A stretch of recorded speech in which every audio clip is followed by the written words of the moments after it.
Boa noite a todos. Nós somos alunos de Ciências Biológicas, licenciatura da Unioesp, e vamos comentar um pouco para vocês sobre a anemia falciforme. Eu vou falar um pouco da introdução. A anemia falciforme ela é uma doença genética e hereditária, ou seja, que passa por gerações, que atua na alteração da fórmula dos glóbulos vermelhos. Assim, como na imagem ali, tem um glóbulo normal, que ele tem esse formato bicôncavo, né? E ali tem esse formato de foice ali, que é causado pela anemia falciforme. Ele tem esse formato de foice, é uma mutação que dificulta a passagem de células pelos vasos sanguíneos, causando até obstrução, que pode causar dores intensas, inflamações, danos aos órgãos, né? E essa condição ela é causada por uma mutação no gene da hemoglobina, que é uma proteína responsável pelo transporte, né, de oxigênio no sangue.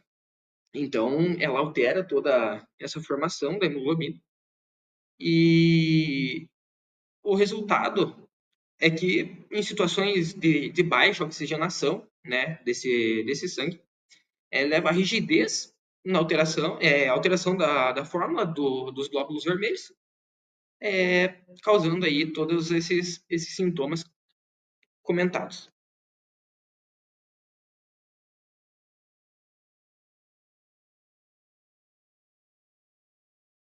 Agora nós vamos falar sobre a origem da doença, né? A anemia falciforme é uma doença causada por uma mutação que, no contexto de prevalência da malária, foi benéfico para diminuir as mortes nessa população.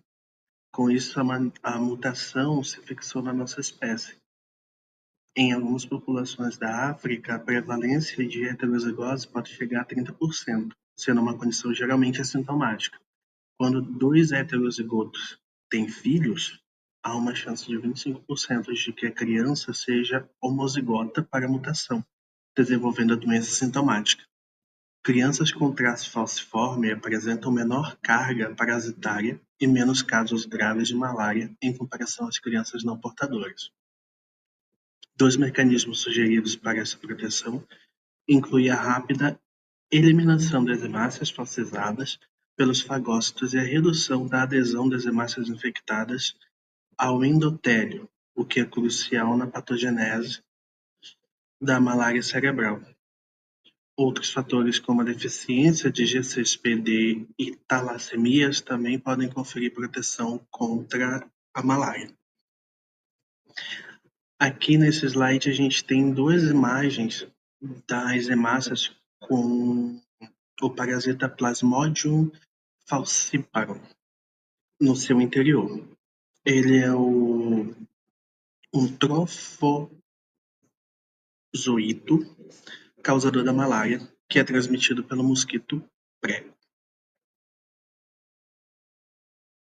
Agora, falando sobre a fisiopatologia da doença, a gente diz que ela é uma hemoglobinopatia hereditária causada por uma mutação pontual no cromossomo 11. O que isso quer dizer? Apenas um aminoácido no cromossomo foi codificado errado. E essa alteração, que nesse cromossomo específico, que é o que codifica a proteína que forma a beta-hemoglobina dentro da hemácia, isso vai causar uma alteração, substituindo um glutamato por uma valina na estrutura primária da hemoglobina. E daí, no lugar de ter uma hemoglobina normal, que é uma HbA, a gente vai ter uma hemoglobina S, que é a abreviatura HbS. E essa hemoglobina alterada, ela sofre uma polimerização dentro da célula. Ela acaba se dobrando uma em cima da outra, deixa o citoplasma da célula espesso e, com o passar do tempo, vai alterando a forma. Na imagem dá para a gente ver, tem algumas hemácias que estão mais afinadas, tem algumas que estão levemente ovais. Por que isso acontece? Cada vez que a célula, a hemácia, passa dentro de um capilar, ela precisa se espremer para passar no capilar, que ela é maior que um capilar. A hemácia, com essa hemoglobina S, ela se torna mais rígida e ela vai perdendo a elasticidade.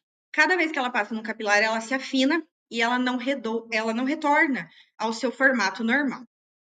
As hemácias, que a gente chama de falcizadas, que também pode ser chamado de drepanócito, têm um tempo de vida muito reduzido. Elas são destruídas pelo baço em torno de 10 a 20 dias depois de serem lançadas na corrente sanguínea pela medula óssea, que é diferente de uma hemácia normal, que leva até 120 dias para completar todo o seu ciclo de vida no sangue. Como resultado, o paciente tem uma anemia autohemolítica muito grave, crônica, que vai acabar sobrecarregando o baço e os rins, porque o baço que faz esse recolhimento das hemácias. Então, se tem muita hemácia sendo destruída pelo baço, ele vai se sobrecarregar. Com essa destruição das hemácias, a gente produz muita bilirrubina, que vai ser conjugada no fígado, que também vai ser sobrecarregado. E essa bilirrubina, depois de conjugada, vai ser jogada para a urina, que também vai sobrecarregar os rins. A anemia falciforme é uma doença genética caracterizada pela deformação dos glóbulos vermelhos, tornando-os rígidos e em forma de foice. Isso leva à obstrução dos vasos sanguíneos, causando crises dolorosas e intensas, principalmente nos ossos, pulmões, fígado, cérebro e baço. Outras complicações incluem síndrome torácica aguda, AVC, priapismo, retinopatia e disfunção renal. A destruição acelerada das células falciformes provoca anemia hemolítica crônica, fraqueza e aumento da suscetibilidade a infecções. Agora falaremos sobre o tratamento quanto à anemia falciforme. Antes de tudo, vamos falar sobre uma observação em uma pesquisa que eu fiz, que no Brasil houve um pesquisador chamado Amaro Luiz Alves, em 1996, que ele fez um estudo sobre a mortalidade das pessoas infectadas e observou que 78% dos óbitos devido à doença ocorreram até os 29 anos e destes, 37,5% eram menores de 9 anos. Isso em 1996. Com o passar dos tempos, houve uma melhora na ciência, houve um progresso na ciência e o tratamento foi melhorando ao longo do tempo. E aqui no Brasil, a portaria número 822 de 2001, o Ministério da Saúde incluiu as hemoglobinopatias no Programa Nacional de Triagem Neonatal. Então, sempre que uma criança nasce, já é feito o teste ali, se a criança tem ou não anemia falciforme. E caso a criança venha a ter anemia falciforme, a partir dali já começa um tratamento, orientações são passadas aos pais, aos familiares, para que tenham uma visão para essa criança, para cada sintoma que apresentar, e ficar sempre atento, né? Agora falando sobre os medicamentos, é usado hidroxiureia, esses são os mais comuns, né?